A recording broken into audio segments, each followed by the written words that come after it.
Tata steel Meramandali ओ बंरपाल सांबादिक मिलित सहयोगरे जलछत्र शिविर अनुष्ठित।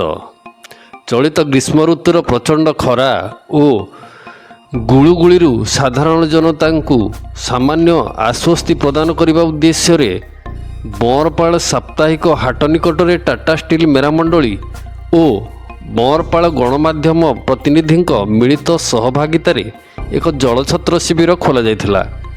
एठारे हाट को आसुथिबा ग्राहक व्यवसायी पथचारी एवं स्थानीय जनसाधारण समेत 2500 रु अधिक लोकंकु ठंडा दही पानी बंटन करा जाइथिला। प्रचंड ग्रीष्म प्रवाह समय एभली एक जनहितकर प्रयास को स्थानीय जनसाधारण प्रशंसा करिसंती।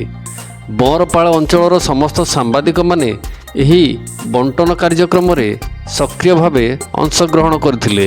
ब्यूरो रिपोर्ट, जागृत भारत न्यूज।